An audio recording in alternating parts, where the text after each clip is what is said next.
Hello दोस्तों, good evening. आप सभी का बहुत बहुत स्वागत है जी। कैसे हैं आप सभी लोग? तो चलिए दोस्तों, शुरू किया जाए आज की क्लास। ज्योग्राफी का मैराथन क्लास बहुत ही महत्वपूर्ण सेशन होने वाला है, तो सभी लोग आ जाइए। 9 PM से आपकी डेली क्लास चलती है जी, और 9 बज गई है दोस्तों, तो फटाफट सभी लोग आ जाइए जी और शुरू किया जाए आज की क्लास। सर है ना, 9 बजे से आपकी क्लास है ज्योग्राफी मैराथन क्लास। इसके पहले दोस्तों हिस्ट्री का भी मैराथन क्लास हो चुका है, पॉलिटी का भी करवाए हैं, नहीं देखे तो आप जाकर के जरूर देख लीजिएगा। उसके पहले आपको एनसीईआरटी पूरा 6 to 10 तक आपको चैप्टर वाइज करवा दिया गया है, वो भी नहीं देखे हैं तो भी जरूर देख लीजिएगा। सारे प्लेलिस्ट में आपको मिल जाएगा। बिहार 7th फेज करके आपको एक प्लेलिस्ट होगा, उसी प्लेलिस्ट में दोस्तों सारे वीडियो आपको मिल जाएंगे, आपको है ना क्रम से आपको मिल जाएगा। आप आराम से जाकर के वहां से देख सकते हैं, रिवीजन कर सकते हैं। अब रिवीजन का समय आ गया है दोस्तों, फालतू चीजें मत पढ़िए, बस फटाफट अपना रिवीजन कर लीजिए। जो चीज आप पढ़ चुके हैं पहले, अभी आपके पास 10-15 दिन टाइम है, तो इतना दिन में जो आप पढ़े हैं ना उसको फटाफट रिवीजन मार लीजिए, ताकि जो चीज आप थोड़ा बहुत भूल रहे होंगे, जो कंफ्यूजन होगा, वो सारा आपका क्लियर हो जाएगा दोस्तों। ठीक है, तो चलिए दोस्तों शुरू करते हैं आज की क्लास। और ये ज्योग्राफी का आपका मैराथन नंबर 4था होगा। 40 महत्वपूर्ण प्रश्न देखेंगे और इससे संबंधित दोस्तों 200-300 सवाल और भी आपको हम यहाँ पर बताएंगे आपका। ठीक है, और जितने सवाल हैं आपका 6 to 12 तक का मिल जाएगा यहाँ पर आपको। काफी इंपॉर्टेंट प्रश्न है। पीडीएफ चाहिए तो पीडीएफ आपको मिल जाएगा इस नंबर पे। एनसीईआरटी भी आपको मिल जाएगा, है ना। एनसीईआरटी आपको जो 6 to 10 तक करवाया गया है, जो भी आपका सब्जेक्ट होगा सोशल साइंस में, वो मिल जाएगा क्लास 9-10 के स्टूडेंट के लिए आपका। ठीक है, और इसके अलावा देखिए इसमें 251 चार्ज है, तो जो लेना चाहते हैं ले लीजिएगा।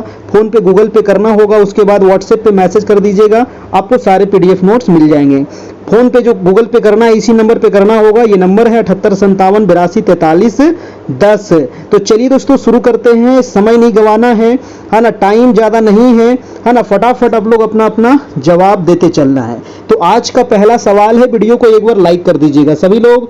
तो आ जाइए सभी लोग, शुरू करते हैं दोस्तों आज की क्लास। पहला सवाल देखिएगा, बहुत इंपॉर्टेंट सवाल है आपका, कृषि से संबंधित है कि तिलहन की फसल के संबंध में नीचे दिए गए कथनों में कौन सा कथन सत्य है। अब देखिए तिलहन, अब देखिए तिलहन से क्या संबंध दिमाग में आता है? तेल, है ना। तिलहन का मतलब जिससे ऐसे फसल जिससे क्या हो, हमें प्राप्ति हो, तेल की प्राप्ति हो दोस्तों, तिलहन, है ना। तो तिलहन की कौन कौन सी फसलें हैं, कौन सा यहाँ पर दोस्तों सत्य कह रहा है, कौन सा यहाँ पर जो वाक्य है ना वो सत्य वाक्य है, सही है। जल्दी से पढ़िए और जवाब दीजिए इसका। ऑप्शन है कि इसका उपयोग दोस्तों खाद्य पदार्थ के रूप में तथा प्रसाधन उद्योग में कच्चे माल के रूप में किया जाता है। तो भाई साहब बिल्कुल आपका सही ऑप्शन है। अगला है कि तिल जो है उत्तरी भारत में खरीफ की फसल है, जबकि दक्षिणी भारत में रबी की फसल है।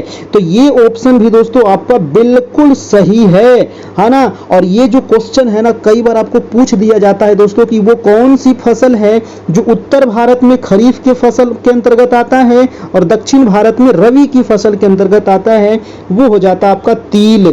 तो ये तिल काफी इंपॉर्टेंट है, याद रखना है। तो यहाँ पर दोनों ऑप्शन आपका बिल्कुल सही हो जाएगा, यानी कि आंसर हो जाएगा दोस्तों आपका आंसर नंबर सी हो जाएगा, बिल्कुल ठीक है ना। अगर हम आपसे पूछे दोस्तों तिलहन, है ना, तेल किस किस चीज से प्राप्त करते हैं? देखिए हम लोग तो बिहार वाले ज्यादा करके दोस्तों सरसों का तेल खाते हैं, है ना, रिफाइन भी खाते हैं ज्यादा, लेकिन हम लोग सरसों का उपयोग करते हैं। लेकिन इस तेल जो होता है ना, मूंगफली का तेल, सरसों का तेल, नारियल का तेल, तिल का तेल, सोयाबीन का तेल, अरंडी का तेल, अलसी का तेल, सूरजमुखी का तेल, है ना, इतने सारे दोस्तों क्या हैं, ये तिलहन फसलें हैं, ध्यान रखना है। ठीक है जी। चलिए दोस्तों देखिए तिलहन जो ये फसलें है ना, इसका प्रयोग जो है, तेल का प्रयोग जो है ना बहुत सारे चीजों में किया जाता है। जैसे कि साबुन बनाने में भी इसका उपयोग होता है। ठीक है, जो आप साबुन यूज करते हैं नहाते वक्त, उसमें भी इसका उपयोग किया गया है। प्रसाधन का उपयोग में, है ना, जो आप दोस्तों जो आप क्रीम वगैरह जो होता है ना, लड़कियां लोग जो क्रीम लगाती है, महिलाएं लोग ज्यादा करके, तो उसमें भी तेल का प्रयोग होता है। उबटन जो होता है दोस्तों, उसमें भी इसका प्रयोग किया जाता है। ठीक है जी। चलिए तो अगला प्रश्न हम देखते हैं। दूसरा नंबर सवाल क्या कह रहा है कि भारत में पश्चिमी तट के उत्तरी भाग को क्या कहते हैं। अब देखिए ये देखिए भारत है दोस्तों, ये हो गया आपका पूर्वी तट, ये वाला हो गया आपका पश्चिमी तट। तो भारत का जो ये पश्चिमी तट है आपका, है ना, ये जो पश्चिमी तट है इसका कह रहा है दोस्तों उत्तर वाला भाग, है ना, पश्चिमी तट का जो उत्तर वाला भाग है इसको क्या कहते हैं? ऑप्शन है कोंकण तट, कोरोमंडल तट, मालाबार तट या उत्तरी सरकार तट। देखिए उत्तरी सरकार तो तट कहा जाता है आपको आंध्र प्रदेश और उड़ीसा वाले तट को, तो ये तो गलत हो गया आपका। मालाबार तट कहा जाता है दोस्तों केरल के तट को, है ना, केरल के तट को मालाबार कहते हैं, तो ये भी गलत हो गया। कोरोमंडल जो कहा जाता है दोस्तों ये तमिलनाडु का जो तट है इसको कहते हैं कोरोमंडल, तो ये भी गलत हो गया। यहाँ पर बचा हमारा क्या, कोंकण तट, है ना। कोंकण तट को दोस्तों ये जो है ये दोस्तों यहाँ पर देखिए है दोस्तों ताप्ती नदी का मुहाना, ताप्ती नदी के मुहाने से लेकर के दोस्तों गोवा तक के जो तट है ना इसी को कहा जाता है कोंकण तट। याद रखना है इसी को क्या कहते हैं, कोंकण तट कहा जाता है। बहुत ही इंपॉर्टेंट है दोस्तों, है ना। कभी कभी ऑप्शन दे देगा ताप्ती से लेकर के गोवा तक, कभी कभी दे देगा दोस्तों आपको क्या कि दमन से लेकर के गोवा तक, ठीक है, दमन से गोवा तक दिया जाता है। तो ये दोनों आपका हो जाएगा दोस्तों, आपका ये कोंकण तट के नाम से इसको जाना जाता है। तो याद रखना है ये कई बार पूछा गया सवाल है।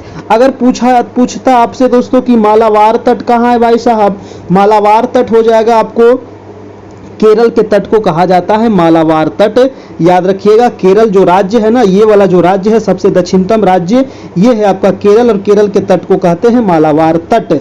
अगर पूछता आपसे कि उत्तरी सरकार तट किसको कहते हैं जी, तो उत्तरी सरकार तट किसको कहेंगे, तो ये जो दोस्तों तट है ना ये आपको थोड़ा सा यहाँ पर आंध्र प्रदेश भी आ जाता है इसमें, और उड़ीसा का जो तट है मेन रूप से इसको कहा जाता है दोस्तों आपको उत्तरी सरकार तट, है ना, इसी को कहा जाता है उत्तरी सरकार तट। याद रखिएगा। और अगर पूछता कोरोमंडल तट, तो ये जो आपका तमिलनाडु का तट है ना, ये साइड वाला जो राज्य है वो तमिलनाडु है, और तमिलनाडु का जो तट है इसको कहते हैं कोरोमंडल तट। तो ये सारे तट आपके बहुत ही इंपॉर्टेंट है, बार बार आपको पूछा जाता है तट से संबंधित दोस्तों, है ना जी। चलिए काठियावाड़ तट अगर आपसे पूछा जाए दोस्तों कि काठियावाड़ तट कहाँ है, जल्दी से बताइए काठियावाड़ तट दोस्तों कहाँ है, तो ये गुजरात के जो तट है ना इसको कहते हैं काठियावाड़ तट। ये वाला भी बात आप याद रखिएगा, है ना जी। अगर आपसे पूछे दोस्तों काकीनाड़ा तट या फिर कन्नड़ तट, है ना, कन्नड़ तट, ठीक है, कन्नड़ तट दोस्तों या फिर काकीनाड़ा तट कहाँ पे है, तो यहाँ पर दोस्तों आपको कर्नाटक है, और कर्नाटक का जो तट है इसको कहते हैं काकीनाड़ा या फिर कन्नड़ तट कहा जाता है, ठीक है। तो ये जितने भी तट थे मैंने आपको यहाँ पर बता दिया, ये सभी को याद रखिएगा, एक आपसे जरूर पूछा जाएगा। अगला है कि भारत का सुदूर पश्चिमी बिंदु कौन सा है। अब देखिए भारत का है दोस्तों, ये तो मान लीजिए भारत है आपका, तो सुदूर पश्चिमी बिंदु आपसे पूछ रहा है दोस्तों, इधर वाला इलाका है पूर्व, इधर है आपका पश्चिमी। तो सुदूर जो यानी सुदूर पश्चिमी का मतलब होता है ना कि सबसे पश्चिम बिंदु, तो सबसे पश्चिम बिंदु हमारा ये वाला भाग होगा। और इसका मान कितना है, तो इसका मान है दोस्तों याद रखना है 8 डिग्री 4 मिनट पूर्वी देशांतर, है ना। ईस्ट ई मतलब हो गया पूर्व, है ना, पूर्वी देशांतर दोस्तों ये आप याद रखना है मान, ठीक है, सबसे पश्चिमी बिंदु। और सबसे पश्चिमी बिंदु दोस्तों कहाँ पे है, तो गुजरात में दोस्तों गौरमोता, ठीक है, याद रखना है गुजरात में दोस्तों सबसे पश्चिमी बिंदु है। कच्छ के रण भी आपका यहीं पर है। 8 डिग्री सॉरी मैंने 8 डिग्री बता दिया दोस्तों, 68 डिग्री ना, ओहो यहाँ पर गलत हो गया, 68 डिग्री दोस्तों याद रखना है, 68 डिग्री 7 मिनट। 8 डिग्री तो आपका सबसे, है ना, 8 डिग्री तो ये वाला भाग होता है ना, ये वाला होता है 8 डिग्री, ठीक है, ये वाला होता है 8 डिग्री 4 मिनट आपका, ठीक है। ये वाला जो होता है ये 68 डिग्री 7 मिनट होता है दोस्तों पूर्वी देशांतर, और सबसे पश्चिमी देशांतर होता है 68 डिग्री 7 मिनट। पूर्वी जो होता है ना वो होता है 97 डिग्री 25 मिनट होता है, ठीक है। पश्चिमी जो होता है पूर्वी जो होता है 97 डिग्री 25 मिनट होता है, और सबसे उत्तरी जो होता है ना वो कितना होता है 37 डिग्री 6 मिनट होता है, ठीक है। तो यहाँ पर थोड़ा सा हम यहाँ पर थोड़ा सा कुछ और चीज सोच लिए थे, है ना, तो इसलिए आप ध्यान दीजिएगा थोड़ा सा क्वेश्चन पर, है ना। तो यहाँ पर जो सबसे पूर्वी हो जाएगा वो कितना हो जाएगा 68 डिग्री 7 मिनट पूर्वी देशांतर। और ऑप्शन देख लीजिए आपका ऑप्शन कौन सा हो जाएगा, 68 डिग्री 7 मिनट पूर्वी कहाँ गया जी, ये हो जाएगा आपका ऑप्शन नंबर आपका सी नंबर दोस्तों, बिल्कुल सही हो जाएगा, बिल्कुल, है ना। इनसे क्या हो जाएगा आपका सी नंबर हो जाएगा, हड़बड़ाना नहीं है, बिल्कुल यहाँ पर याद रखना है, ठीक है। भारत का पूरा जो आपको अक्षांशीय और देशांतरीय मान आपको याद होना चाहिए। देखिए मैं एक बार फिर से यहाँ पर भारत का मानचित्र बना करके आप लोग को थोड़ा सा बता देता हूँ, ताकि आपको ये जो पूरा वाला है ना ये याद हो जाएगा। कभी कभी पूछ लिया जाता है, अक्षांश और देशांतर का मान भी कभी कभी पूछ लेता है दोस्तों, ठीक है। तो ये रहा आपका देखिए भारत का मानचित्र, है ना, ये रहा आपका भारत का। तो ये तो हो जाएगा हमारा सबसे उत्तरी, ये वाला हो जाएगा सबसे दक्षिणी, ये वाला हो जाएगा आपका सबसे पूर्वी, ये वाला हो जाएगा सबसे पश्चिमी। ठीक है। तो सबसे पश्चिमी हमसे पूछ रहा था, तो ये था दोस्तों 68 डिग्री 7 मिनट, और ये वाला सबसे पूर्वी वाला कितना हो जाएगा, ये हो जाएगा दोस्तों 97 डिग्री 25 मिनट आपका। ठीक है। और सबसे दक्षिणी कितना है, तो भारत का मुख्य भूमि का 8 डिग्री 4 मिनट हो जाएगा, और उत्तरी कितना है दोस्तों मुख्य भूमि का, तो 37 डिग्री 6 मिनट हो जाएगा आपका। ठीक है। तो ये आपको पूरा याद होना चाहिए, है ना। अगर पूछता है दोस्तों कि संपूर्ण भारत का सबसे दक्षिणतम कौन हो जाएगा, तो संपूर्ण भारत का जो हो जाएगा वो हो जाता है दोस्तों आपको अंडमान निकोबार में, जो ग्रेट निकोबार में है इंदिरा पॉइंट, वो हो जाता है। और इंदिरा पॉइंट का मान कितना है, तो 6 डिग्री दोस्तों 4 मिनट है आपका इंदिरा पॉइंट वाला। ठीक है। ये ग्रेट निकोबार में पड़ता है, याद रखिएगा, है ना। तो संपूर्ण भारत का ये हो जाएगा सबसे दक्षिणतम इंदिरा पॉइंट, और ये मुख्य भूमि का हो जाएगा 8 डिग्री 4 मिनट कन्याकुमारी वाला आपका। ठीक है। चलिए अगला प्रश्न चलते हैं। प्रश्न नंबर दोस्तों आपका 4 नंबर सवाल कह रहा है कि भारत के सादे मानचित्र में दक्षिणी पठार को प्रदर्शित करना हो तो किस रंग से उसकी पुताई करना होगा। अब देखिए दोस्तों, अब जैसे मैंने यहाँ पर भारत का मानचित्र बनाया, अब ये सादा मानचित्र जैसे हम बना दिए, अब सादा मानचित्र में क्या करना है, दिखाना है हमको, पठार दिखाना है, नदी दिखाना है, झील दिखाना है, झरना दिखाना है, पेड़ पौधे दिखाना है, तो किस किस रंग से आप उसको रंगिएगा, ये बहुत इंपॉर्टेंट है, ये आपको सिलेबस में दिया गया है। इसका आंसर क्या होगा दोस्तों, जल्दी से बताइएगा। ठीक है। तो हमको क्या दिखाने के लिए कह रहा है, दक्षिण का पठार, है ना। दक्षिण भारत में क्या है दोस्तों, ये तो पूरा पठारी इलाका है, आपको पता ही है ना। इधर पश्चिमी घाट हो गया, इधर पूर्वी घाट हो गया, यहाँ पर मालवा का पठार हो गया, विंध्य का हो गया, सतपुड़ा हो गया, अजंता हो गया, है ना। खाली पठारे पठार है दोस्तों आपका। ठीक है। यहाँ पर नीलगिरी हो गया। ठीक है। तो ये जो पठार है, आखिर हम इसको किस रंग से दर्शाएंगे आपका, ठीक है, किस रंग से इसको दर्शाएंगे। 4 का आंसर क्या होगा दोस्तों, भूरे रंग से। ठीक है। किस रंग से दर्शाया जाता है, भूरे रंग से दर्शाया जाता है मेरे भाई साहब, याद रखिएगा, भूरे रंग, यानी कि आंसर हो जाएगा आपका, आंसर नंबर बी हो जाएगा, है ना। सादा मानचित्र में दोस्तों, है ना, क्वेश्चन पे ध्यान दीजिएगा, सादे मानचित्र की बात कर रहा था। सादे मानचित्र में दक्षिणी पठार को प्रदर्शित करना हो तो भूरे रंग से उसकी पुताई कर दीजिए, यानी कि उसको रंग दीजिए दोस्तों। अगर आपसे पूछता दोस्तों कि नीला रंग से किस चीज को दिखाया जाता है ना, नीला रंग से किसको दिखाइएगा, तो नीले का प्रयोग हम लोग करते हैं किस चीज के लिए, नदी के लिए। ठीक है। नदी के लिए करते हैं, झील के लिए करते हैं, मतलब जो पानी से संबंधित होगा ना उसको हम नीला रंग से दिखाएंगे। ठीक है। अगर हमको पूछा जाता कि हरे रंग का प्रयोग हम किस चीज को कलर करने के लिए करेंगे भाई साहब, तो हरे रंग का प्रयोग करेंगे हम पेड़ पौधे। पेड़ कैसे होते हैं दोस्तों, पेड़ पौधे एकदम हरा होता है, वनस्पति कैसा, हरा, तो इसीलिए हम पेड़ पौधे को अगर कलर कर रहे हैं तो हरा रंग से कलर करेंगे। अगर पूछा जाता दोस्तों पीले रंग से किस चीज को कलर करेंगे, जल्दी से बताइए, पीला रंग, है ना। अगर आपको मानचित्र पे दिया जाए, है ना, और कहा जाए दोस्तों कि कृषि को आपको बताना है ना, कृषि को बताना है दोस्तों, तो कृषि को बताने के लिए आपको किस कलर का प्रयोग करिएगा, तो पीला रंग का करिएगा, है ना। अगर पेड़ पौधे वनस्पति बताना है तो हरा रंग का कीजिएगा। अगर आपको नदी झील झरना तालाब दिखाना है तो दोस्तों आप नीला रंग के कीजिएगा। अगर आपको पठार दिखाना है तो आपको भूरा रंग का प्रयोग करना है। तो ये दोस्तों आप कलर याद रखिएगा, ये पूछा जाता है आपका। ठीक है। अगला प्रश्न चलते हैं, आपका प्रश्न नंबर है आपका 5 नंबर। वीडियो अच्छा लग रहा हो तो एक लाइक भी करते चलिएगा, ठीक है ना, लाइक भी करते चलना है। अगला प्रश्न देखिएगा कि बिहार की लगभग कितनी भूमि कृषि के अंतर्गत आती है। अब देखिए बिहार के बारे में यहाँ पर चर्चा हो रहा है। ठीक है। तो बिहार के बारे में जो चर्चा हो रहा है दोस्तों, तो बिहार की जो भूमि है, ये जो कितनी भूमि है दोस्तों, इसको कह रहा है कि कृषि योग्य भूमि, है ना। ये बिहार का आपका मानचित्र हो गया। तो बिहार का दोस्तों कितनी भूमि जो है कृषि योग्य है ना, आधी है, 3/4 है, 1/4 है, या 100% है। अब 100% का होता है भाई, है ना, तो इसका जो आंसर हो जाएगा 3/4 दोस्तों। बिहार का ना, बिहार में क्या है, कुछ बचा है, कुछ नहीं, है ना, पूरा मैदान ही मैदान है लगभग बिहार में। थोड़ा बहुत दोस्तों पठारी इलाका मिलेगा आपको दक्षिण बिहार में आपका, है ना, दक्षिण बिहार में, और जो उत्तर वाला जो आपका सोमेश्वर की पहाड़ी है यहाँ पर आपको मिलेगा। बाकी दोस्तों आपको पूरा मैदान ही लगभग मिलेगा आपको देखने को, है ना। कहीं कहीं थोड़ा बहुत पठार उठार है ना, तो उससे आपको ज्यादा मतलब नहीं है, लेकिन ज्यादा करके क्या है आपका मैदान ही है। और कृषि योग्य के लिए तो इसीलिए दोस्तों 3/4 जो भाग है ना, 3/4 जो भूमि है वो कृषि के अंतर्गत आता है आपका। ठीक है। चलिए यानी कि 79%, अगर परसेंटेज में दिया जाए तो 79% आबादी जो है वो कृषि पर बिहार में आपका निर्भर है। ठीक है, ये 79% आप याद रखिएगा, पूछ सकता है आपसे। अगला प्रश्न है दोस्तों आपका 6 नंबर सवाल है कि भारत में जल प्राप्ति का मुख्य स्रोत क्या है। अब देखिए भारत की बात हो रहा है ना, तो भारत में जल प्राप्ति किस चीज से करते हैं हम लोग, है ना, हिम नदी को पिघलाने से करते हैं, या वर्षा जल से करते हैं, या नहरों से प्राप्त करते हैं, या भूमिगत जल हो जाएगा।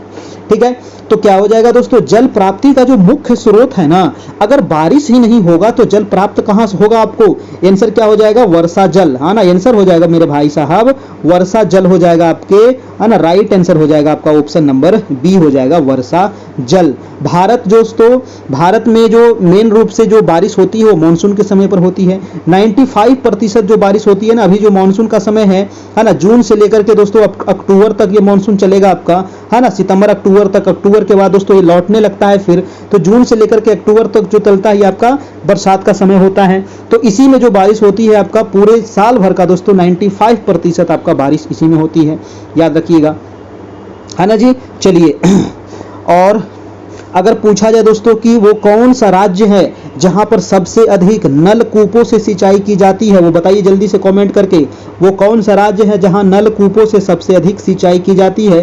तो नलकूप से सबसे अधिक सिंचाई करने वाला राज्य है वो है आपका उत्तर प्रदेश। क्या हो जाएगा, उत्तर प्रदेश हो जाएगा, ये क्वेश्चन पूछा जाता है।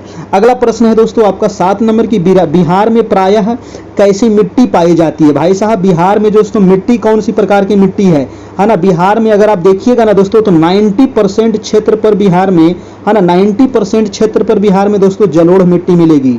ठीक है, जलोढ़ मिट्टी भी मिलेगी, और जलोढ़ मिट्टी दो प्रकार की होती है, एक तो होती है खादर मिट्टी, एक होती है बांगर मिट्टी। ठीक है, तो दो प्रकार की आपकी जलोढ़ मिट्टी होती है, दोनों प्रकार की मिट्टी आपको बिहार में मिलेगी। तो मेन रूप से हमारा जो आंसर हो जाएगा दोस्तों जलोढ़ मिट्टी, ऑप्शन नंबर आपका सी हो जाएगा, आपका बिल्कुल सही हो जाएगा, है ना। बिहार की जो प्रमुख मिट्टी है जलोढ़ मिट्टी है, याद रखिएगा। अगला प्रश्न है दोस्तों आपका 8 नंबर सवाल, कह रहा है कि जून से सितंबर के बीच में भारत में कौन सी ऋतु होती है। तभी आपको बताया ना, जून से सितंबर अक्टूबर तक जो ऋतु होती है ना, अभी जो समय चल रहा है तो कौन सी ऋतु है दोस्तों, शरद तो नहीं है ना, ग्रीष्म भी नहीं है, शीत भी नहीं है, तो क्या आंसर हो जाएगा, वर्षा ऋतु हो जाएगा। ठीक है, आंसर क्या हो जाएगा आपका, वर्षा ऋतु हो जाएगा आपका, आंसर नंबर आपका जून से सितंबर तक सी नंबर ऑप्शन हो जाएगा आपका। ठीक है ना। देखिए अगर ऋतु की बात करें दोस्तों, है ना, तो भारत में दोस्तों परंपरागत रूप से ऋतु को 6 भाग में बांट दिया गया है ना। ऋतु की अगर हम बात करें तो 6 वर्गों में दोस्तों ऋतु को बांट दिया गया है। ऐसे तो हम लोग मेन रूप से 3 ऋतु को जानते हैं, ठंडा गर्मी बरसात, लेकिन दोस्तों अगर पढ़ने के हिसाब से देखा जाए तो 6 भाग में। एक तो पहले आप देखिएगा वसंत ऋतु, है ना, वसंत ऋतु के बाद दोस्तों आप देखिएगा ग्रीष्म ऋतु, है ना, ग्रीष्म ऋतु देखिएगा, ग्रीष्म के बाद आ जाएगा आपको वर्षा ऋतु। ठीक है, वर्षा के बाद आ जाएगा दोस्तों आपका शरद ऋतु, है ना, शरद के बाद आ जाएगा आपको हेमंत ऋतु। ठीक है, हेमंत ऋतु, हेमंत के बाद दोस्तों आपका एक शिशिर ऋतु। दोस्तों ये टोटल जो ऋतु की संख्या है ये 6 ऋतु आप ध्यान में रखना पड़ेगा। ठीक है, 6 ऋतु दोस्तों ध्यान में रखना पड़ेगा। बसंत जो होता है ये मार्च से अप्रैल तक बसंत ऋतु चलता है ना, आप, और मई जून चल जाता है आपका ग्रीष्म ऋतु। ठीक है, और जुलाई से सितंबर तक हो जाएगा आपका वर्षा, अक्टूबर नवंबर हो जाएगा शरद, दिसंबर से जनवरी हो जाएगा आपका दोस्तों हेमंत ऋतु, और जनवरी से फरवरी हो जाएगा आपका शिशिर ऋतु आपका। ठीक है, तो ये टोटल 6 ऋतु को आपको ध्यान में रखना होगा। अगला प्रश्न चलते हैं, आपका प्रश्न नंबर है 9 नंबर सवाल कह रहा है कि पृथ्वी के चारों ओर वायुमंडल के ताप स्तर की 3 सुस्पष्ट विशेषताएं हैं, कौन सा एक परत सही विन्यास है। अब देखिए परत के बारे में मैंने आपको कई बार बता चुका हूं, टोटल परतों की संख्या कितनी है हमारे वायुमंडल में, तो 5 परत है, क्षोभ मंडल, समताप मंडल, मध्य मंडल, आयन मंडल और बहिर्मंडल। ठीक है, ये पांचों मंडल को आपको क्रम से याद रखना है, हिंदी में भी अंग्रेजी में भी, क्योंकि कभी कभी अंग्रेजी वाला शब्द हिंदी में लिख देगा, आप कंफ्यूज आ जाइएगा। ठीक है, इसका आंसर क्या होगा जो बताइएगा, है ना। ऑप्शन देखिए दोस्तों, आंसर का जवाब दीजिए, 3 ऑप्शन ऊपर दिख रहा है और एक ऑप्शन आपको नीचे भी दिया गया है ना। तो इसका आंसर क्या हो जाएगा, इसका जो राइट आंसर होगा मेरे भाई, तो आंसर हो जाएगा आपका आंसर नंबर, सबसे पहले जो आता है क्षोभ मंडल आता है, क्षोभ मंडल के बाद दोस्तों आपका समताप मंडल आता है, उसके बाद आ जाएगा आपको थर्मोस्फियर, है ना। एक देखिए यहाँ पर इंग्लिश में दे दिया है तो आप घबराइएगा नहीं, आंसर नंबर आपका सी नंबर आपका बिल्कुल सही हो जाएगा। ठीक है। क्षोभ मंडल के ऊपर जो दोस्तों वो है आपका समताप मंडल है, और समताप मंडल में ही दोस्तों एक परत पाई जाती है, कौन सी परत? ओजोन परत। इस परत को आप जरूर ध्यान रखिएगा, ओजोन परत के बारे में पूछा जाता है, ये किस मंडल में है? समताप मंडल में है। और सूर्य से जाने वाली जो किरणें हैं, पराबैंगनी किरणें, इससे क्या करती है? हमें रक्षा करती है, ये भी ध्यान में रखना है, ये कई बार आपको पूछा जाता है। अगला प्रश्न चलते हैं दोस्तों, आपका प्रश्न नंबर हो जाएगा आपका 10 नंबर। 10 नंबर है कि 2011 के जनगणना के अनुसार किस राज्य में बालक बालिका अनुपात सबसे कम है? वेरी वेरी इंपॉर्टेंट, क्योंकि जनगणना से आपको 1 से 2 सवाल फिक्स है और 2011 जनगणना से ही आपको पूछेगा, क्योंकि अभी नया वाला डाटा नहीं आया है। लेकिन जब नया वाला आ जाएगा तो फिर नया वाला आपको याद रखना पड़ेगा, फिर पुराने वाले से कोई मतलब नहीं है ना। पुराने वाले को दिमाग से क्या करना पड़ेगा? डिलीट करना पड़ेगा, फिर नया वाला आपको ध्यान में रखना पड़ेगा। तो 2011 के अनुसार जो बालक बालिका अनुपात जो सबसे कम है दोस्तों, यानी कि लिंगानुपात, है ना, लिंगानुपात जो सबसे कम है वो राज्य है आपका हरियाणा राज्य। कौन सा राज्य हो जाएगा? हरियाणा राज्य हो जाएगा। और हरियाणा का लिंगानुपात आपको याद ही होगा 879, ठीक है, 879 हो जाएगा हरियाणा का लिंगानुपात।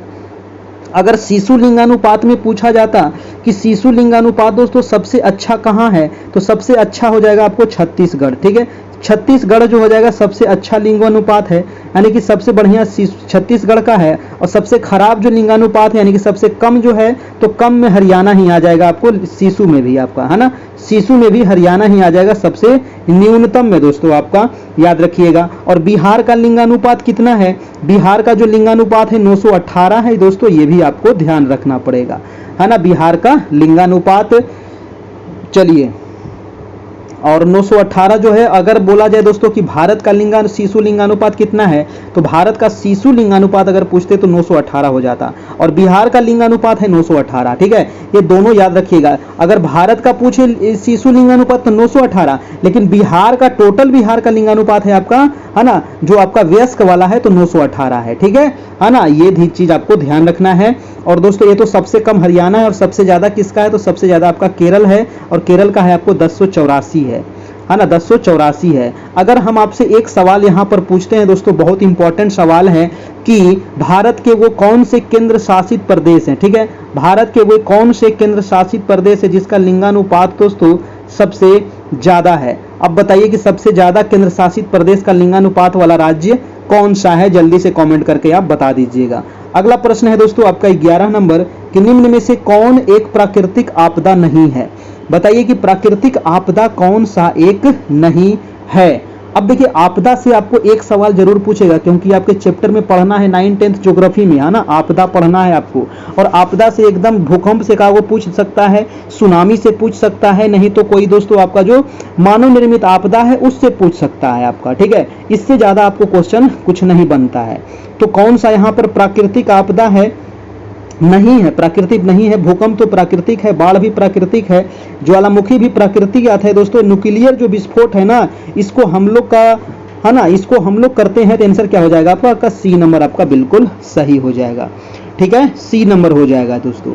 अगर पूछा जाए दोस्तों आपको कि भारत में महिला साक्षरता दर कितनी है, तो 65.46, है ना, महिला वाला याद रखिएगा। मैं बार बार इस चीज को रिपीट कर देता हूं ताकि आप लोग को याद रहे, महिला वाला पूरा याद रखिएगा, 65.46। अगर पुरुष का पूछे दोस्तों भारत का तो 82, है ना, 82 तो सबको याद है, लेकिन इसके बाद वाला नहीं याद रहता है किसी को, तो 82.14, है ना। अगर पूरे संपूर्ण का पूछे तो 74.04, है ना, पूरा याद रखिएगा, पूरा आपको पूछ सकता है एग्जाम में, तो पूरा आपको ध्यान रखना पड़ेगा मेरे भाई। अगला प्रश्न चलते हैं, प्रश्न नंबर है आपका 12 नंबर। देवदार, है ना, देवदारू नहीं जी, देवदार, दारू ना नाम नहीं लेना, बिहार में दारू बंद है, ठीक है। तो देवदार के पेड़ जो है ये वनस्पति है, किसके वनस्पति है, किसके पेड़ हैं, है ना। देवदार के वृक्ष कहाँ मिलेंगे आपको? तो देवदार के जो वृक्ष मिलेंगे उष्णकटिबंधीय वन में, या फिर शीतोष्ण वन में दोस्तों, या शंकुधारी में, या सदाबहार में।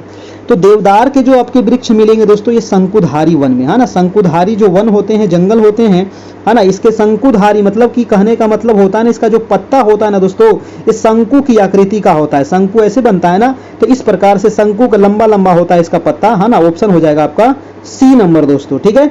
चलिए, देवदार के पेड़, है ना, याद रखिएगा। और ये पर्वतीय पौधे होते हैं दोस्तों, खास करके पर्वत वाले क्षेत्र में आपको देखने को मिलेगा। और इसका जो पत्ता होता है ना, काफी चौड़ी पत्ते वाला शंकुधारी वृक्ष होता है आपका, ठीक है जी। चलिए नेक्स्ट सवाल है दोस्तों आपका 13 नंबर कि जम्मू कश्मीर को जोड़ने वाला सबसे लंबा राष्ट्रीय राजमार्ग, अगर पूछा जाए दोस्तों कि भारत का, है ना, भारत का सबसे लंबा राष्ट्रीय राजमार्ग कौन सा है, जल्दी से बताइए। देखिए राजमार्ग से भी आपको एक सवाल जरूर पूछेगा, है ना, परिवहन, क्योंकि परिवहन आपके चैप्टर में पढ़ना है, परिवहन से भी आपको क्वेश्चन पूछेगा, तो परिवहन भी देख लीजिएगा, रेल मार्ग, जल मार्ग, वायु मार्ग, है ना, तो यहाँ से आपको क्वेश्चन जरूर पूछेगा आपको परिवहन से आपका। तो सबसे लंबा जो राष्ट्रीय राजमार्ग है यानी कि NH दोस्तों, नेशनल हाईवे जो है हमारा, वो अभी वर्तमान में NH 44 हो गया है, ठीक है। NH कौन सा है दोस्तों, NH 44 हो गया है वर्तमान में हमारा, ठीक है। तो हमारा आंसर क्या हो जाएगा, NH 44 हो जाएगा सबसे लंबा। और ये दोस्तों श्रीनगर से लेकर के दोस्तों ये कन्याकुमारी तक जाती है ना, श्रीनगर से लेकर के कन्याकुमारी तक जाती है। चलिए दोस्तों, तो इसका आंसर क्या हो जाएगा, NH 44 आपका ऑप्शन नंबर आपका ए हो जाएगा, आपका बिल्कुल सही हो जाएगा, आपका बिल्कुल सही जवाब है NH 44, है ना। चलिए जी, आपको बताना है दोस्तों कि NH जो 44 है इसकी लंबाई कितनी है ना, NH 44 की लंबाई कमेंट करके आपको बता देना है। इसके अलावा अगर स्वर्णिम चतुर्भुज की हम बात करें, है ना, स्वर्णिम चतुर्भुज से संबंधित भी आपको क्वेश्चन एग्जाम में पूछेगा। तो स्वर्णिम चतुर्भुज जो है भारत में 4 शहरों को जोड़ता है, एक तो दिल्ली है, मुंबई है, चेन्नई है, कोलकाता है, ठीक है। तो ये स्वर्णिम चतुर्भुज से भी आपको एक सवाल पूछ सकता है कि स्वर्णिम चतुर्भुज किसको किसको जोड़ता है। ये 4 शहर याद रखिएगा स्वर्णिम चतुर्भुज वाला, है ना। तो और स्वर्णिम चतुर्भुज की लंबाई कितनी है, तो इसकी लंबाई भी याद रखिएगा 5846 किलोमीटर स्वर्णिम चतुर्भुज वाला का आपका, ठीक है। अगर दोस्तों पूछा जाए दोस्तों कि उत्तर दक्षिण जो कॉरिडोर है और पूर्व पश्चिम जो कॉरिडोर है ना, उत्तर दक्षिण और पूर्व पश्चिम जो कॉरिडोर है, यहां से भी आपको सवाल पूछेगा, उत्तर दक्षिण कॉरिडोर और पूर्व पश्चिम कॉरिडोर ये कहां से कहां तक दोस्तों ये फैला हुआ है, ठीक है। तो उत्तर दक्षिण कॉरिडोर कहां से कहां तक है जी, तो उत्तर दक्षिण कॉरिडोर का जो निर्माण हुआ है ये कन्याकुमारी तमिलनाडु से लेकर के श्रीनगर तक इसका विस्तार है दोस्तों। और पूर्व पश्चिम जो कॉरिडोर है ये पूर्व पश्चिम है, इधर पूर्व है इधर पश्चिम है, तो पूर्व पश्चिम जो कॉरिडोर है ये गुजरात, है ना, ये गुजरात में पोरबंदर एक शहर है और यहाँ पर है दोस्तों सिलचर असम में है। तो यहाँ से लेकर के दोस्तों यहाँ तक इसका विस्तार है पूर्व पश्चिम, और कन्याकुमारी से लेकर के जम्मू कश्मीर तक दोस्तों आपका हो जाएगा उत्तर दक्षिण वाला कॉरिडोर हो जाएगा। ये भी क्वेश्चन पूछा जाता है। और इसकी जो कुल लंबाई है पूर्व पश्चिम उत्तर दक्षिण वाला का, तो 7142 किलोमीटर इसकी लंबाई है ना। तो ये वाला भी आपको याद रखिएगा, है ना, ये वाला भी आपको पूछ सकता है। यहां से देखिए एक सवाल महत्वपूर्ण बनता है कि उत्तर दक्षिण जो कॉरिडोर है, पूर्व पश्चिम जो कॉरिडोर है, ये कहां पर काटता है दोस्तों, है ना। तो ये कहां पर काटता है ये सवाल आपके पूछेगा, है ना, कि ये कहां पर मिलता है। तो ये मिलने वाला जगह का क्या नाम है, झांसी, है ना। झांसी जो है दोस्तों ये उत्तर प्रदेश में, याद रखिएगा, है ना, ये झांसी में दोनों आकर के मिलता है। ये कई बार पूछा जाता है और ये बहुत ही इंपॉर्टेंट सवाल है आपका, ठीक है। दिल्ली और लाहौर के बीच में दोस्तों जो चलती थी आपका बस, उसको क्या कहते थे, तो दिल्ली से लाहौर के बीच में, ये है दिल्ली और ये दोस्तों लाहौर, है ना। तो दिल्ली से लाहौर के बीच में जो बस चलती है इसका नाम है दोस्तों सदा-ए सरहद, है ना, याद रखिएगा इसका नाम है सदा-ए सरहद। और दिल्ली सदा-ए सरहद जम्मू श्रीनगर से मुजफ्फराबाद के बाद चलती थी दोस्तों। और इसके श्रीनगर से मुजफ्फराबाद जो चलती है इसको कहा जाता था कारवां-ए-अमन, और दिल्ली से लाहौर जो चलती है इसको कहा जाता था सदा-ए सरहद। और श्रीनगर से, है ना, श्रीनगर से जो चलती है मुजफ्फराबाद के लिए इसका नाम है कारवां-ए-अमन का नाम था आपका, ठीक है। तो ये भी आपसे क्वेश्चन पूछ सकता है ना, क्योंकि आपका दोस्तों परिवहन जो है आपके चैप्टर में दिया गया है, परिवहन आपके सिलेबस में दिया गया है ना। अगला प्रश्न दोस्तों, जितने भी सवाल है ना मैं सिलेबस से ही कोशिश कर रहा हूं कि आप लोग को करवाया जाए, रिवीजन करवाया जाए, इसमें अधिक से अधिक दोस्तों आप लोग को जानकारी दिया जाए ताकि आपका रिवीजन भी हो जाए पूरा। अब रिवीजन का ही समय बचा है ना, अब ज्यादा समय नहीं बचा है, ज्यादा टेंशन नहीं लेना है। जो पढ़े है ना, जो नहीं पढ़े नया चीज अब ज्यादा मत पढ़िए। मैं बार बार कहता हूँ रिवीजन करिएगा, है ना। जो पढ़ लिए उसका फटाफट रिवीजन कर लीजिए, है ना। जो कंफ्यूजन रहेगा वो दूर हो जाएगा, जो थोड़ा बहुत गलती हो रहा था वो याद हो जाएगा। प्रश्न है कि सुनामी का मुख्य कारण क्या है ना। तो सुनामी जो मुख्य कारण बनता है वो मुख्य कारण बनता है, क्योंकि देखिए यहाँ पर मुख्य कारण पूछ रहा है आपसे। देखिए सुनामी बहुत सारे कारण से आता है, लेकिन जो यहाँ पर मुख्य कारण पूछ रहा है तो मुख्य हो जाएगा आपका भूकंप ही हो जाएगा आपका मुख्य कारण, ठीक है। मुख्य कारण जो हो जाएगा आपका भूकंप ही हो जाएगा, है ना। सुनामी, ठीक है। सुनामी जो शब्द है दोस्तों ये जापानी शब्द है, ठीक है। जापान में क्योंकि हमेशा सुनामी आते रहता है, हमेशा वहां पर भूकंप आते रहता है, ठीक है। तो जापानी जो शब्द है ना, ये सुनामी जो शब्द है ये जापान के लोगों के द्वारा दिया गया शब्द है, ठीक है। चलिए गेसर किसको कहते हैं भाई साहब? किसी को पता है कि गेसर शब्द क्या है ना? गेसर जो शब्द है ना, ये ज्वालामुखी जो फटता है ना, ज्वालामुखी जब फटता है दोस्तों, तो ज्वालामुखी फटने के बाद जो उद्गार से निकलने वाला जो जल होता है ना, जैसे कि ये पृथ्वी है, पृथ्वी को फाड़ के ज्वालामुखी यहाँ से निकला, ठीक है, तो जब निकलता है दोस्तों, तो इसमें पानी भी रहता है, वाष्प भी रहता है ना, पानी तो नहीं, मतलब उसको हम वाष्प कहेंगे, तो वाष्प रहेगा, है ना, और उसमें लावा, बहुत तरल पदार्थ रहता है दोस्तों, ठीक है। तो ये जो बाहर आता है ना, उसी को कहते हैं, है ना, जो जल है और वाष्प को ही दोस्तों हम गेसर कहा जाता है, ठीक है। जो जल और वाष्प दोस्तों जो बाहर आ रहा है ज्वालामुखी उद्गार के समय निकलने वाला जो है, उसी को कहा जाता है गेसर। ये भी क्वेश्चन कई बार पूछा गया है, याद रखिएगा, गेसर, है ना, याद रखिएगा, गेसर। चलिए अगला सवाल देखते हैं। अगला सवाल है आपका सवाल नंबर 15 नंबर। और देखिए वीडियो को लाइक आप लोग नहीं किए अभी तक, है ना, अभी तक लाइक नहीं किए हैं, क्यों नहीं किए हैं? लाइक तो कर बनता है ना, एक लाइक कर दीजिए। प्रश्न है कि भारत के निम्नलिखित में से किस राज्य की सीमा में म्यांमार के साथ नहीं लगती है?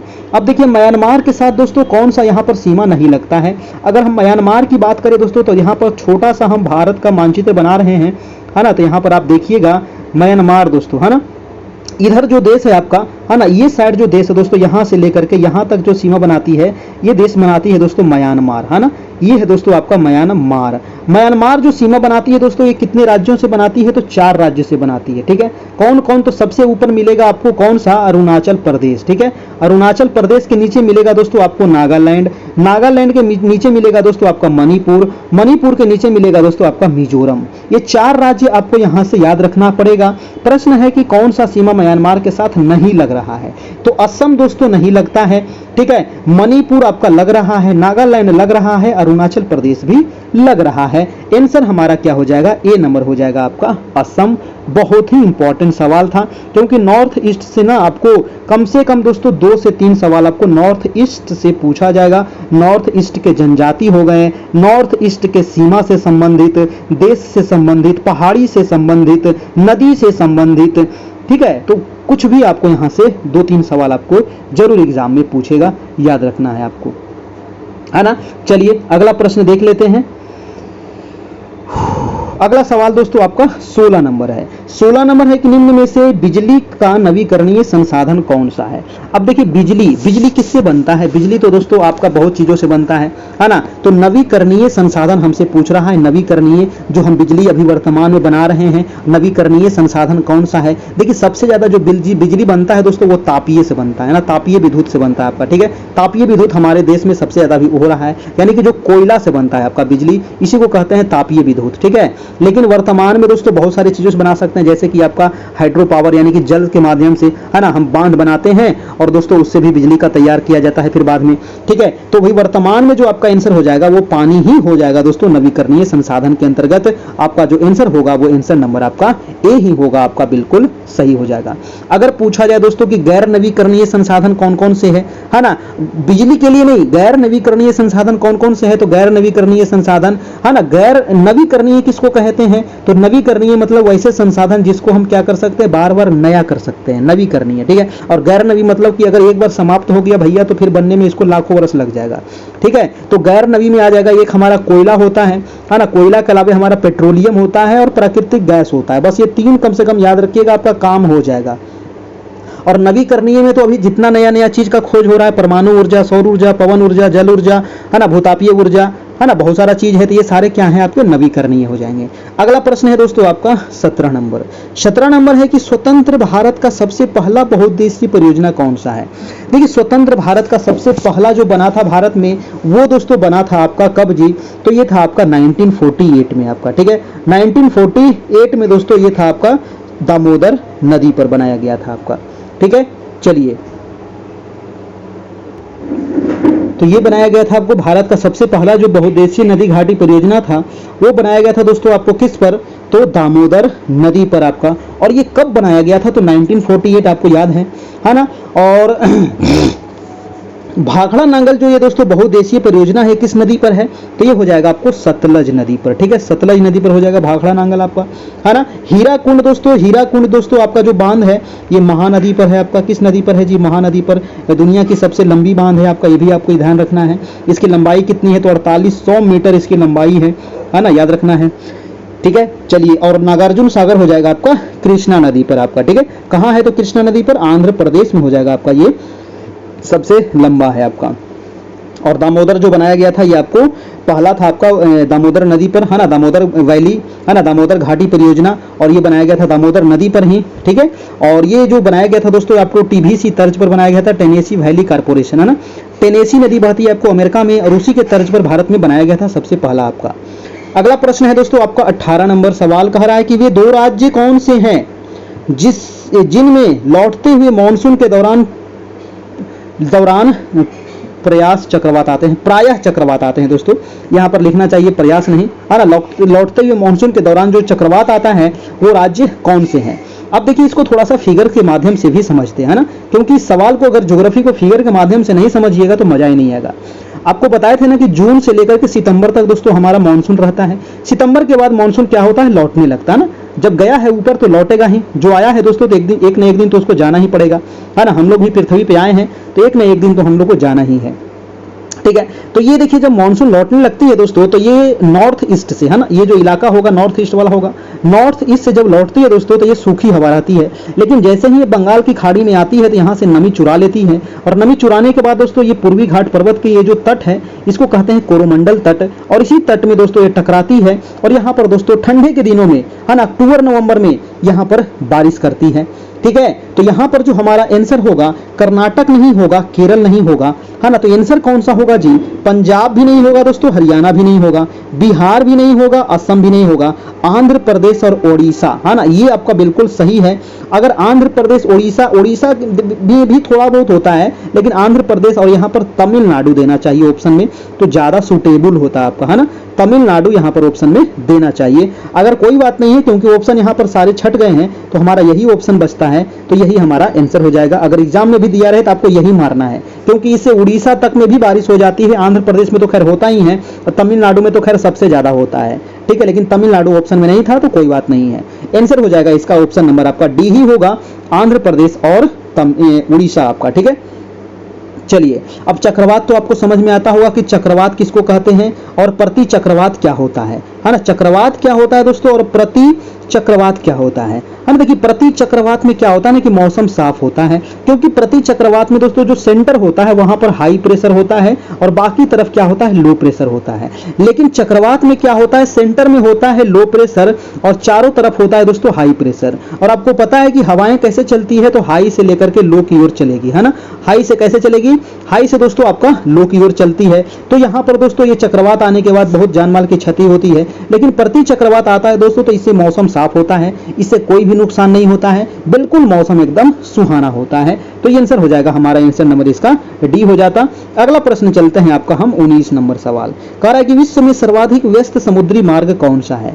देखिए, अगर विश्व में सर्वाधिक व्यस्त समुद्री मार्ग की हम बात करें, अगर हम मान ले दोस्तों कि ये वाला हमारा क्या है, समुद्र है ना। इधर है दोस्तों आपका नॉर्थ अमेरिका है ना, इधर आपका साउथ अमेरिका है ना, इधर हो गया दोस्तों आपका यूरोप हो गया, है ना, और नीचे हो गया आपका दोस्तों अफ्रीका हो गया, ठीक है। नीचे क्या है आपका अफ्रीका महादेश है। ये वाला जो पूरा भाग है दोस्तों ये है आपका अटलांटिक महासागर। अटलांटिक महासागर की अगर हम बात करें तो सबसे जो व्यस्त जगह है, सबसे व्यस्त वाला जो हो जाएगा उत्तरी अटलांटिक, है ना।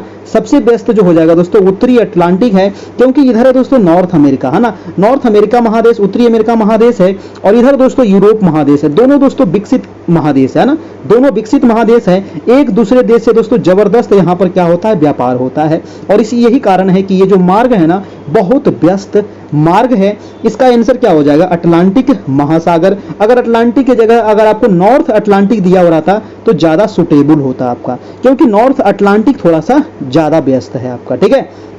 तो आंसर क्या हो जाएगा आपका, आंसर नंबर ए हो जाएगा दोस्तों आपका बिल्कुल सही जवाब। अगला प्रश्न है आपका 20 नंबर, देखते हैं कि भारत में कुल्लू घाटी किसकी खेती के लिए प्रसिद्ध है। अब देखिए, कुल्लू घाटी तो आपको पता होगा कि कुल्लू घाटी है कहाँ, है ना। कुल्लू घाटी की अगर बात करें दोस्तों, अगर घूमने गए हैं तो ठीक है, नहीं गए तो कोई बात नहीं, हिमाचल प्रदेश में आपको मिलेगा कुल्लू घाटी, है ना। कुल्लू मनाली नाम सुने होंगे ना, तो ये हिमाचल प्रदेश में है। और ये जो घाटी है ना, अगर आप वहां गए होंगे तो देखे होंगे दोस्तों, वहां पर सेव की खेती जबरदस्त होती है, ठीक है। जैसे हम लोग यहाँ धान की खेती होती है ना, तो वहां पर दोस्तों सेव की खेती करते हैं। आंसर हो जाएगा आपका सी नंबर आपका, है ना। ऑप्शन क्या हो जाएगा आपका, सी नंबर हो जाएगा आपका, सेव की खेती। अगर पूछे दोस्तों नागपुर किस लिए प्रसिद्ध है ना, भारत का जो महाराष्ट्र का जो नागपुर शहर है, तो नागपुर में होते हैं दोस्तों खट्टे फल, है ना। खट्टे फल में क्या आ जाएगा, नींबू है, संतरा है, तो ये सारे हो जाते हैं, मौसमी है, ये सब होता है आपको नागपुर में दोस्तों आपका। और नारियल के लिए हमारा केरल प्रसिद्ध है आपका। आलू के लिए हमारा उत्तर प्रदेश सबसे ज्यादा होता है आपका। अगला प्रश्न है आपका 21 नंबर। 20 है कि भारत में निम्न में से किस क्षेत्र में लोहे और कोयले के सर्वाधिक भंडार है ना। लोहा और कोयला वेरी वेरी इंपॉर्टेंट सवाल है, क्योंकि दोस्तों आपका उद्योग से सवाल आपके बनेंगे एग्जाम में बहुत जबरदस्त, है ना। और लोहा और कोयला का जो प्रमुख भंडार है, सर्वाधिक भंडार कहाँ है, तो दक्षिणी क्षेत्र में है, छोटा नागपुर पठार में है, हिमालय क्षेत्र में या थार मरुस्थल में है। अब देखिए यहाँ पर अगर देखिए जब क्वेश्चन में दोस्तों ऑप्शन समझ में नहीं आवे तो ऑप्शन को छांटने के लिए सीखिएगा, ठीक है। अगर देखिए हम यहाँ पर ऑप्शन को छांटते हैं तो हिमालय वाले क्षेत्र में तो ये सब है नहीं, थार मरुस्थल में भी आपको ये सब नहीं मिलेगा, और दक्षिणी क्षेत्र में भी दोस्तों ये सब है लेकिन ज़्यादा नहीं है। लेकिन यहाँ पर ज़्यादा सबसे ज़्यादा हो जाएगा हमारा छोटा नागपुर का पठार। छोटा नागपुर का पठार है दोस्तों, ये कोयला के लिए तो फेमस है ही, है ना, कोयला के लिए तो फेमस है ही, लोहा भी दोस्तों ये बहुत जबरदस्त फेमस है आपका, है ना। कोयला और लोहा हो जाएगा हमारा ऑप्शन नंबर बी हो जाएगा, बिल्कुल सही हो जाएगा, है ना। जैसे कि जर्मनी का रूर प्रदेश कहा जाता है दोस्तों, है ना, किसको, राइन नदी घाटी को, है ना। उसी प्रकार से भारत का छोटा नागपुर जो क्षेत्र है ये रूर प्रदेश है आपका। यहाँ पर बहुत अधिक मात्रा में कोयला का उत्पादन होता है, और यहाँ जो कोयला होता है दोस्तों ये गोंडवाना कोयला होता है ना। किस प्रकार का कोयला है, तो गोंडवाना कोयला है, और सबसे अच्छे मतलब गोंडवाना कोयला को सबसे अच्छा कोयला माना जाता है। पुराना कोयला जितना पुराना होगा उतना ज्यादा अच्छा कोयला होगा, उसमें उतने ज्यादा कार्बन की मात्रा दोस्तों, है ना, उसमें ज्यादा क्या होगी, ठीक होगी। तो वो दोस्तों जब वो उसको जलाया जाएगा तो उसमें ज्यादा धुआं नहीं छोड़ेगा। सबसे अच्छा कोयला 4 प्रकार का कोयला होता है, आपको पता ही है। सबसे अच्छा एंथ्रासाइट, बिटुमिनस, लिग्नाइट, पीट, ये चारों आप याद रखिएगा। सबसे अच्छा एंथ्रासाइट, उसके बाद लिग्नाइट, उसके बाद पीट, एंथ्रासाइट, बिटुमिनस, उसके बाद लिग्नाइट, तो बाद में पीट हो जाएगा आपका, ठीक है ना। भारत में सबसे ज्यादा लिग्नाइट कोयला कहाँ होता है दोस्तों, नवेली में, तमिलनाडु में, है ना, वो पूछा जाता है आपका। एंथ्रासाइट कोयला भारत में कहाँ पाया जाता है, तो एंथ्रासाइट कोयला के जगह जो भारत में है वो आपको ज्यादा करके जम्मू कश्मीर में है और थोड़ा बहुत आंध्र प्रदेश में भी है, ठीक है, तो आप ध्यान रखना है ना। वैसे ज्यादा नहीं है हमारे यहाँ सबसे ज्यादा जो कोयला है वो बिटुमिनस प्रकार का कोयला है, ठीक है, बिटुमिनस कोयला जो दूसरे नंबर का कोयला है। अगला प्रश्न देखिएगा आपका 22 नंबर। प्रश्न है कि गंगा के दक्षिणी ओर से मिलने वाली नदी कौन सी है। अब देखिए गंगा नदी जो निकल रही है हमारी, है ना, तो गंगा की ओर से कह रहा है दोस्तों दक्षिण की तरफ से, है ना, क्योंकि ऊपर है उत्तर, नीचे है दक्षिण, इधर है पूरब, इधर है पश्चिम, ठीक है। तो दक्षिण से मिलने वाली जो नदी कह रहा है दोस्तों कौन सी नदी है, बेतवा नदी, चंबल नदी, सोन नदी, केन नदी। अब देखिए बहुत सारे लोग जो है ना चंबल भी मार सकते हैं, क्योंकि देखिए चंबल नदी गंगा की सहायक है, लेकिन दोस्तों डायरेक्ट रूप में चंबल आकर के गंगा में नहीं मिलती है, क्योंकि ये आ रही है यमुना नदी, है ना, और यमुना की सहायक नदी हो जाती है चंबल, सिंध, बेतवा, केन, है ना।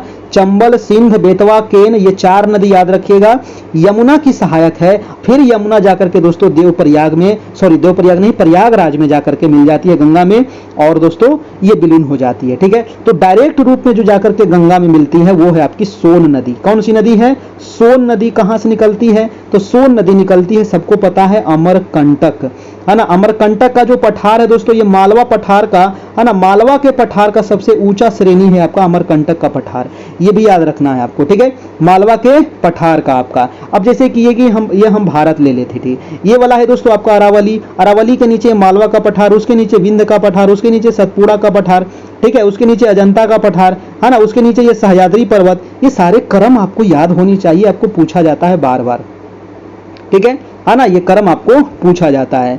अगला प्रश्न, तो इसका आंसर क्या हो जाएगा, इसका आंसर तो मैंने बता दिया ना, सोन नदी हो जाएगा आपका। अगला प्रश्न है आपका 23 नंबर। प्रश्न है कि निम्न में से वे पहाड़ियां कौन सी है जो पूर्वी और पश्चिमी को जोड़ती है ना। पूर्वी घाट और पश्चिमी घाट को जोड़ने वाली, तो ये मानचित्र से समझ लीजिए इसको थोड़ा सा, है ना, तो डेली समझाते हैं। ये पश्चिमी घाट है, ये पूर्वी घाट है, ये दोनों आकर के दोस्तों घाट के रूप में मिल गई है। कहाँ पे, ये मिल गई है आपको तमिलनाडु में, ठीक है, तमिलनाडु में दोस्तों आकर के मिल गई है। इसको कहते हैं नीलगिरी पर्वत, है ना, इसको क्या कहते हैं, नीलगिरी पर्वत कहते हैं। हमारा आंसर जो हो जाएगा सी नंबर हो जाएगा।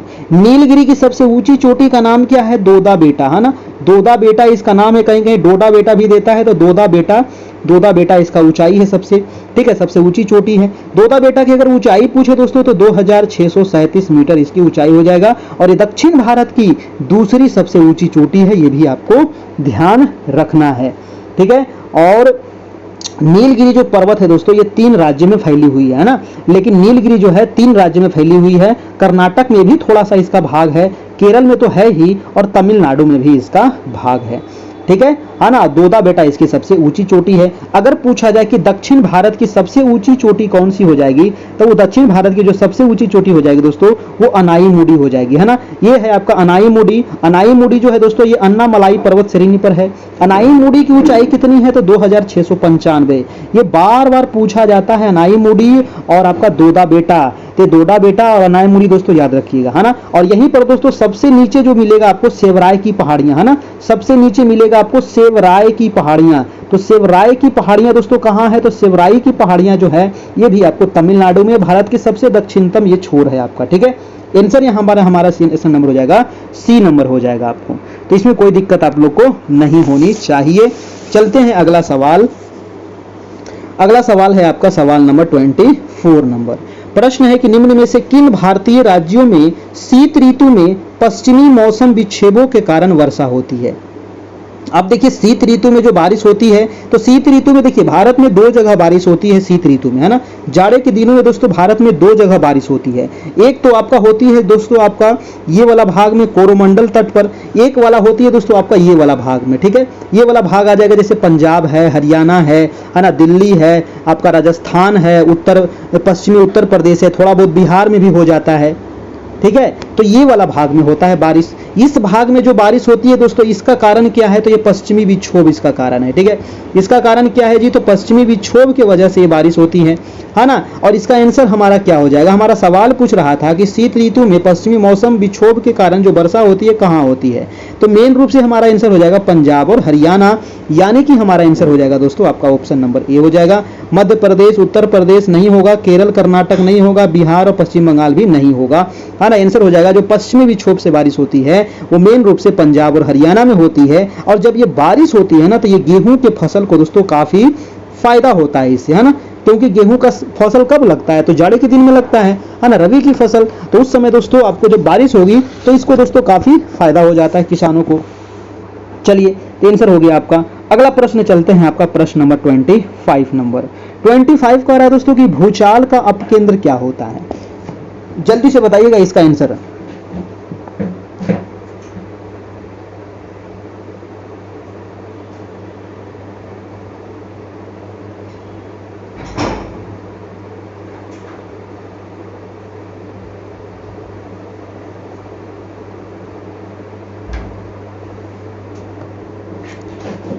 देखिए भूचाल का मतलब क्या होता है दोस्तों, भूकंप, है ना। भूचाल का मतलब क्या हो रहा है, भूकंप हो रहा है। भूकंप का जो अपकेंद्र है इसको क्या कहते हैं, है ना। अपकेंद्र कहाँ पे होता है भूकंप में। जैसे कि दोस्तों ये भूकंप आया, है ना, तो जहां ये हमारा भूप्रपट्टी है। ठीक है, ये हमारा दोस्तों क्या है, मेंटल है। मेंटल से ही स्टार्ट होता है दोस्तों आपका भूकंप। और ये मेंटल में जहां पर ये स्टार्ट हुआ तो इसको कहेंगे केंद्र बिंदु, है ना, इसको कहेंगे केंद्र बिंदु। और सबसे पहले जब ये पृथ्वी पर यहाँ पर पहुंचेगी तो इसी को कहा जाता है दोस्तों आपको अपकेंद्र, है ना। तो ये वाला जो क्षेत्र है सबसे पहले ये हमारी पृथ्वी है, तो पृथ्वी वाला पर सबसे पहले जहां पर पहुंचेगी, है ना, यानी कि ऊर्ध्वाधर रूप से सबसे पहले जहां पहुंचेगी उसी को कहा जाता है अपकेंद्र। अब ऑप्शन देख लीजिए आपका आंसर क्या होगा। तो आंसर हो जाएगा आपका कि पृथ्वी की सतह पर वह बिंदु जो भूकंप उद्गम केंद्र के ऊर्ध्वाधर, है ना, ऊर्ध्वाधर होता है उसी को कहते हैं दोस्तों आपका क्या, अपकेंद्र। यानी कि आंसर हो जाएगा आपका आंसर नंबर डी हो जाएगा आपका, बिल्कुल सही हो जाएगा, है ना। आंसर क्या हो जाएगा आपका, डी नंबर हो जाएगा, बिल्कुल सही। और भूकंप को जो हम लोग मापते हैं दोस्तों तो सिस्मोग्राफ यंत्र से मापते हैं, है ना। और तीव्रता अगर मापना हो तो रिक्टर पैमाना पर तीव्रता मापा जाता है कि कितना तीव्रता था आपका। अगला प्रश्न है आपका 26 नंबर कि वायुमंडलीय ओजोन की ऊपरी परत किससे बनी है।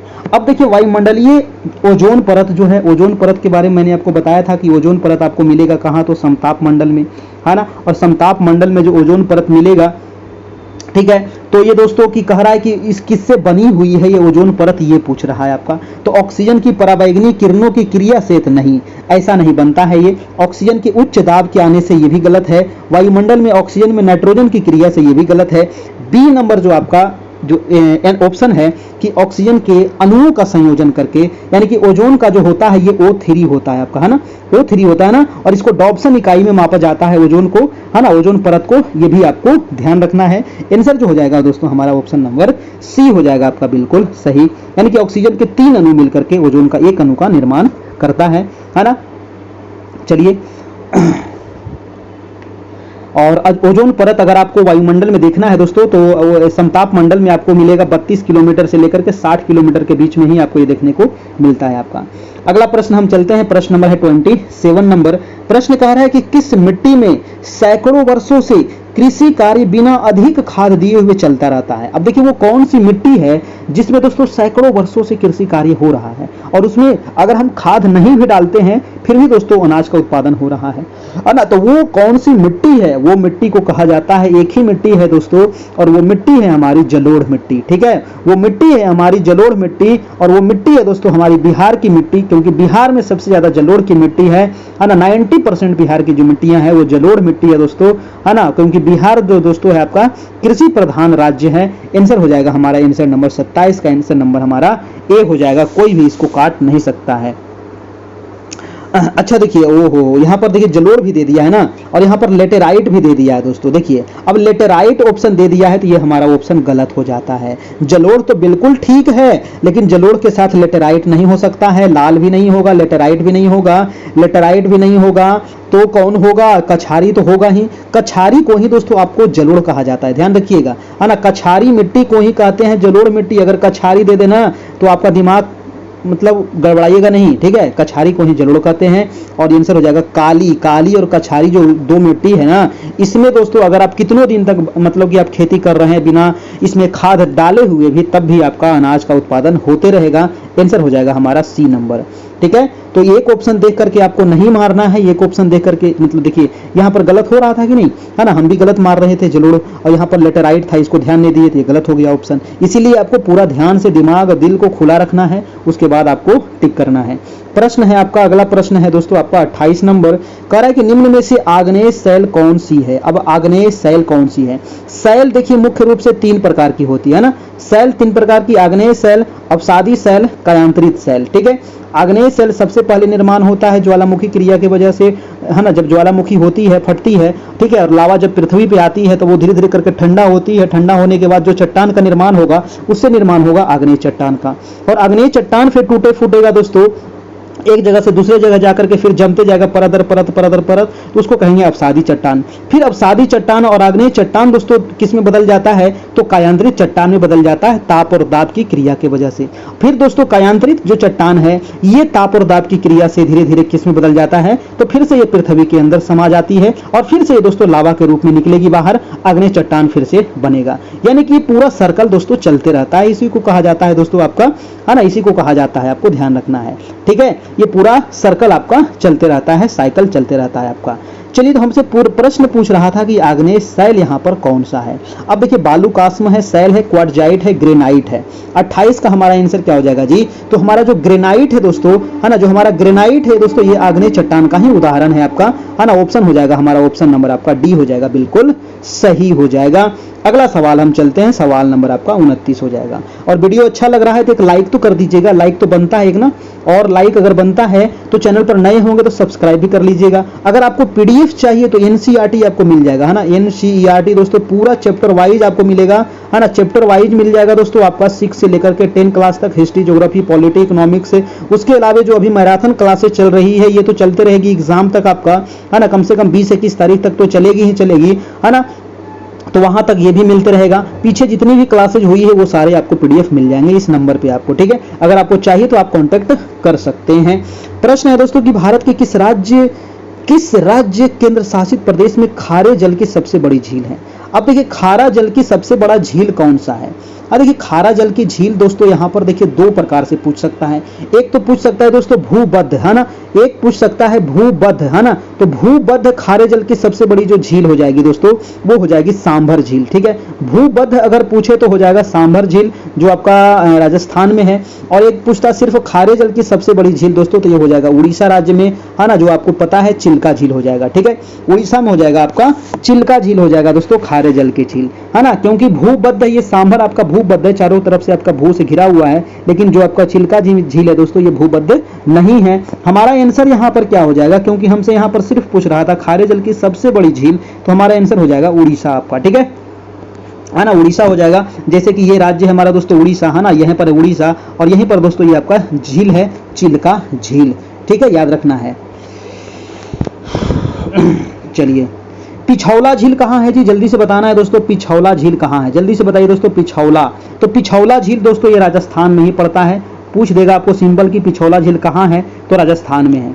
श्रीनगर को क्या कहा जाता है, तो झीलों का नगर कहते हैं, ठीक है। अगर पूछे कि झीलों का नगर कौन सा है, तो झीलों का नगर, है ना, झीलों का नगर किसको कहते हैं जी, तो झीलों का नगर हो जाएगा आपका श्रीनगर को कहा जाता है, ठीक है। जैसे श्रीनगर में बहुत सारा झील है, डल झील है, बुलर झील है, बैरी नाग, जितना नाग से संबंधित झील होगा, है ना, शेष नाग, बैरी नाग, है ना, तो नाग से संबंधित जितना झील है दोस्तों वो आपको जम्मू कश्मीर में मिल जाएगा आपका, ठीक है। पुलिकट झील कहाँ है, तमिलनाडु में, याद रखना है। लोकटक झील मणिपुर, लुनार झील महाराष्ट्र में है, हुसैन सागर आंध्र प्रदेश में है, ठीक है। ये सारे झील आपको याद होना चाहिए। शेष नाग हो गया, अनंत नाग हो गया, नागिन हो गया, ये सब भी जम्मू कश्मीर में से नाग नागिन जितना मिले, है ना, सब जम्मू कश्मीर में डसने वाला बैठा हुआ है, ठीक है। तो जम्मू कश्मीर में डसने वाला बैठा हुआ है नाग नागिन, ठीक है ना। चलिए अगला प्रश्न हम देखते हैं, प्रश्न नंबर है आपका 30 नंबर। प्रश्न है कि इनमें से भारत का प्रमुख जलयान निर्माण, तो जलयान निर्माण यानी कि जलयान निर्माण। अब देखिए जलयान, अब जलयान जो होता है दोस्तों पानी वाला जहाज को ही ना जलयान कहेंगे, जलयान यानी कि पानी वाले जहाज को जलयान कहेंगे, ठीक है। तो जलयान निर्माण का जो केंद्र है दोस्तों, है ना, ये क्वेश्चन क्या कह रहा था कि केंद्र कौन सा है, तो ऑप्शन देख लीजिए ना, कोचीन है, पारादीप है, कांडला है, तूतीकोरिन है। अब यहाँ पर किसी से गलत तो होना नहीं चाहिए, क्योंकि जलयान निर्माण में दोस्तों एक ही आपका आगे है, वो है केरल का आपका कोचीन, ठीक है, केरल का हो जाएगा कोचीन। आंसर हो जाएगा आपका आंसर नंबर ए हो जाएगा आपका बिल्कुल सही, ठीक है। कोचीन में जो है दोस्तों ये भारत का सबसे बड़ा बंदरगाह प्रांगण वाला क्षेत्र है, ठीक है। प्रांगण वाला भी सबसे बड़ा क्षेत्र आपका यही हो जाएगा, आपका कोचीन हो जाएगा। कोचीन बंदरगाह को दोस्तों क्या कहा जाता है, तो कोचीन बंदरगाह को कहा जाता है आपको पूर्व का वेनिस, है ना, याद रखना है।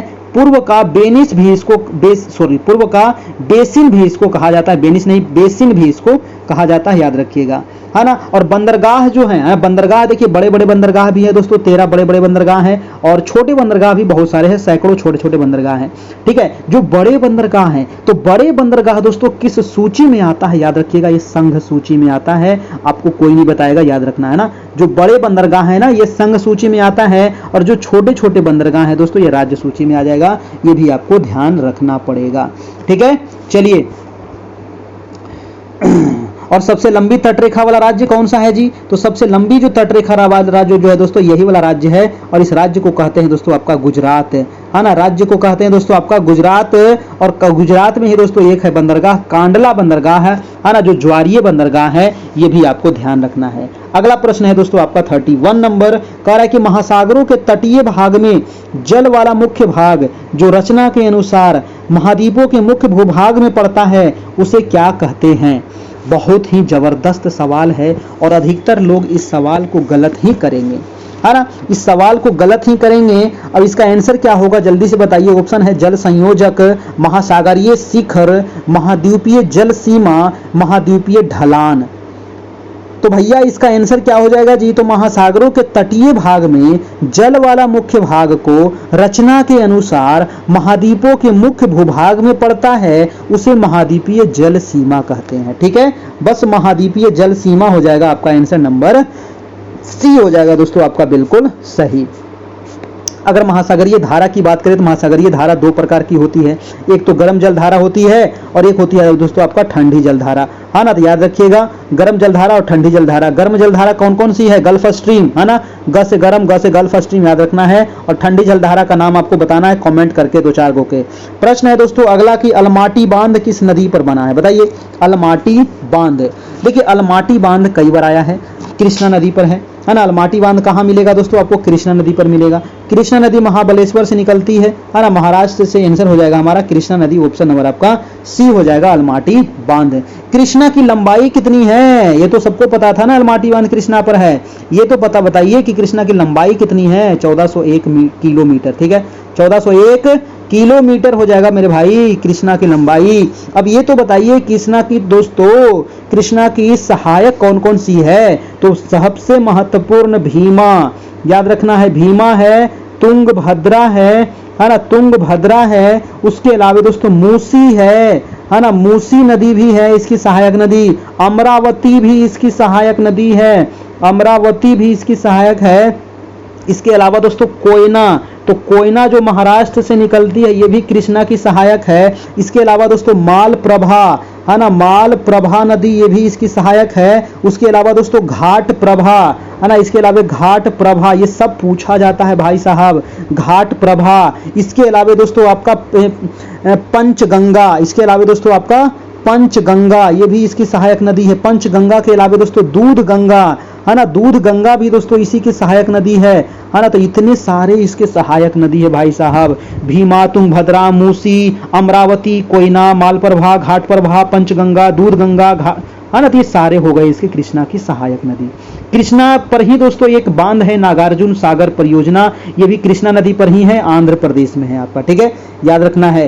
और कृष्णा की अगर कहे कि सबसे बड़ी सहायक नदी कौन सी है, तो वो हो जाएगा तुंगभद्रा नदी, ठीक है ना। अगर पूछे दोस्तों कि पंचेत बांध किस नदी पर है, जल्दी से बताइए, तो पंचेत बांध, जो बताएगा उसको एक एक रसगुल्ला मिलेगा। तो पंचेत बांध जो है ना, ये दामोदर नदी पर है, ठीक है, याद रखिएगा, दामोदर नदी पर है, और ये झारखंड और पश्चिम बंगाल की संयुक्त योजना है, पंचेत बांध है, ठीक है।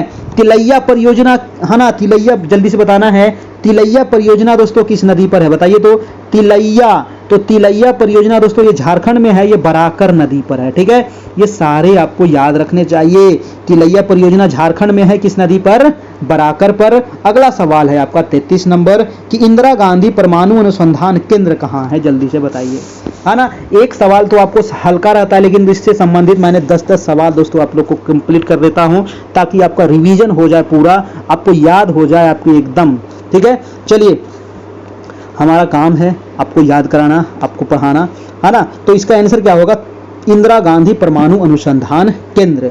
इंदिरा गांधी जो परमाणु अनुसंधान केंद्र मिलेगा, अगर ये देखना है आपको, तो जाना पड़ेगा दोस्तों कलपक्कम, है ना। और कलपक्कम कहाँ है, तो कलपक्कम मिलेगा दोस्तों आपको तमिलनाडु में, ठीक है। तो ये हो जाएगा दोस्तों कलपक्कम में आपका दोस्तों ऑप्शन नंबर डी हो जाएगा आपका बिल्कुल सही, इंदिरा गांधी परमाणु अनुसंधान केंद्र कलपक्कम, ठीक है। अगर आपसे पूछा जाए दोस्तों, है ना, परमाणु अनुसंधान केंद्र कौन कौन से हैं, परमाणु अनुसंधान केंद्र कौन कौन से हैं, तो परमाणु अनुसंधान केंद्र जो कौन कौन से हैं याद रखिएगा, कैगा, है ना, कैगा कहाँ है, तो कैगा हो जाएगा कर्नाटक में, है ना। कैगा के अलावा रावत भाटा, है ना, रावत भाटा, रावत भाटा कहाँ है, जल्दी से बताइए कमेंट करके। रावत भाटा के आगे तारापुर, तारापुर कहाँ है, महाराष्ट्र में। तारापुर के अलावा नरौरा, नरौरा कहाँ है दोस्तों, नरौरा जल्दी से बताइए, नरौरा कहाँ हो जाएगा। काकरापारा बहुत इंपॉर्टेंट है, गुजरात में है दोस्तों, काकरापारा, है ना, काकरापार कहाँ है, गुजरात में पूछा जाता है। कुडनकुलम, है ना, इसके अलावा है कुडनकुलम। तो ये दोस्तों आपको याद रखना है जी, ये 7 गो दोस्तों आपके परमाणु जो अनुसंधान केंद्र है ना, कैगा हो गया, रावत भाटा हो गया, तारापुर हो गया, नरौरा हो गया, काकरापारा और कुडनकुलम तमिलनाडु में, ये 7 आपको एग्जाम में पूछा जाता है, ये 7 को आपको याद रखना है, ठीक है। तारापुर जो है ना, ये सबसे पहले स्थापित हुआ था, अगर पूछता कि पहला कौन सा है इसमें, तो पहला है आपका तारापुर, और ये हुआ था महाराष्ट्र में, ठीक है, सबसे पहला है आपका दोस्तों तारापुर, ठीक है जी। चलिए अगला प्रश्न चलते हैं आपका 34 नंबर कि जल डमरू मध्य से क्या समझते हैं, तो बहुत ही आसान सवाल है। इधर एक डमरू, इधर एक डमरू, और इस दोनों डमरू को क्या किए, है ना, थोड़ा सा हम पानी से यहाँ पर काट दिए, और ये दोनों को क्या कर दिए भाई साहब, मिला दिए, है ना। इसका पानी दोस्तों हम इसमें डाल दिए, और इसका पानी हम इसमें डाल दिए, है ना, ये दोनों को क्या किए, बजा दिए, डमरू दोनों को बजा दिए। इसी को कहा जाता है जल डमरू को क्या कहते हैं, जल्दी से बताइएगा इसका आंसर क्या होगा। जल डमरू को क्या कहते हैं दोस्तों, तो जल डमरू मध्य को कहा जाता है। 34 का आपका आंसर क्या होगा, जल्दी से बताइए। चारों ऑप्शन दिया गया, ऑप्शन पढ़िए, फटाफट जवाब दीजिए। इसका आंसर हो जाएगा कि दो भूखंडों को विभाजित करने वाली छोटी जल की जो पट्टी है ना, इसी को जल डमरू मध्य कहेंगे। अगर जल के जगह पर दे दिया जाए स्थल, तो यहां पर आंसर क्या हो जाता, जल की पट्टी नहीं, यहां पर हो जाता स्थल की पट्टी। ठीक है, यहां पर हो जाता स्थल की पट्टी, जैसे कि दो विशाल भूखंडों को जोड़ने वाली भूमि की सक्रिय पट्टी, इसको कहते क्या, तो इसको कहते स्थल डमरू मध्य। और बी वाला जो ऑप्शन है इसको कहेंगे जल डमरू मध्य। तो ये दोनों को याद रखिएगा, पूछा जाता है। अगला प्रश्न है आपका 35 कि टैगा वन में कौन से वृक्ष होते हैं।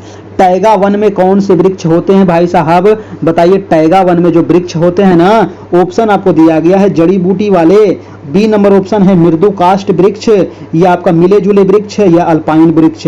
नहीं इसमें दोस्तों मिले जुले होंगे और नहीं अल्पाइन होंगे।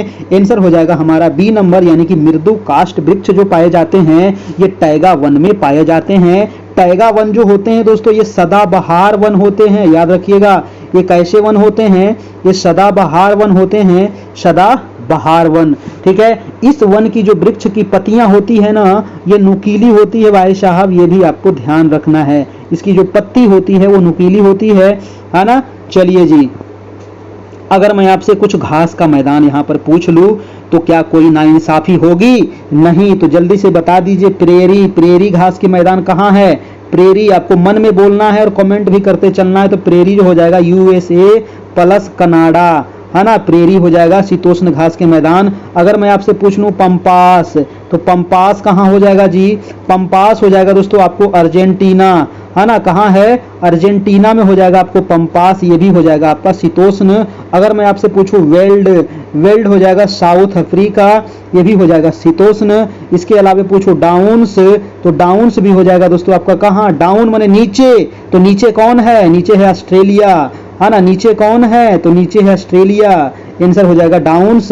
अगर हम पूछे कि स्टेपी घास का मैदान कहाँ है मेरे भाई, तो स्टेपी हो जाएगा आपका एशिया, है ना। स्टेपी हो जाएगा एशिया। एशिया के अलावा यूक्रेन, है ना। एशिया के अलावा यूक्रेन, एशिया में जितने आ जाएंगे, एशिया है, यूक्रेन है, रूस है, चीन है, तो ये सारे में दोस्तों आपके स्टेपी घास के मैदान होते हैं। अगर पूछूं मैं दोस्तों कंपोज, जल्दी से बताना है, कंपोज घास के मैदान कहाँ पाए जाते हैं? कंपोज हो जाएगा दोस्तों ब्राजील। कहाँ हो जाएगा? ब्राजील हो जाएगा। और ये उष्ण है, कंपोज क्या है? उष्ण है। ठीक है, याद रखना। अगर पूछूं मैं लानोज, तो क्या हो जाएगा दोस्तों? लानोज कहाँ है? लानोज हो जाएगा दोस्तों आपका वेनेजुएला और कोलंबिया, ये भी दोस्तों आपका उष्ण है। ठीक है, ये हो जाएगा आपका उष्ण वाला, याद रखिएगा। इसके अलावा दोस्तों सहारा तो आपको याद ही होगा ना, सहारा अफ्रीका, ये भी आपका उष्ण। ठीक है, तो उष्ण और शीतोष्ण दोनों घास के मैदान याद रखना है। एक घास तो आपको जरूर पूछेगा, अगर नहीं बनाइएगा तो आपको घास बना देगा BPSC। प्रश्न है कि भारत में स्थित प्रमुख मत्स्य ग्रहण पोताश्रय कौन सा है? अब देखिए, मत्स्य मने मछली, ग्रहण मने वहां पर सबसे ज्यादा होना, पोताश्रय कौन सा है? पोताश्रय मतलब पोत का आश्रय लेने वाला जगह। ठीक है, तो मत्स्य ग्रहण पोताश्रय दोस्तों सबसे प्रमुख पूछ रहा है, तो आंसर हमारा क्या होगा? ऑप्शन है कोलकाता, कोचीन, पारादीप या मुंबई। आंसर हो जाएगा हमारा कोचीन बंदरगाह। ठीक है, कोचीन बंदरगाह जो है दोस्तों ये प्रमुख मत्स्य ग्रहण पोताश्रय में आता है। आंसर हो जाएगा हमारा आंसर नंबर आपका बी नंबर। ठीक है, और पोतयान है जलयान, है ना। जलयान निर्माण में भी दोस्तों हमारा कोचीन ही आगे है, वो भी याद रखना है आपको। ठीक है, 13 बड़े बंदरगाह हैं, 200 छोटे छोटे बंदरगाह हैं। बड़े बंदरगाह किस में आते हैं? संघ सूची में आते हैं। ठीक है, याद रखिएगा।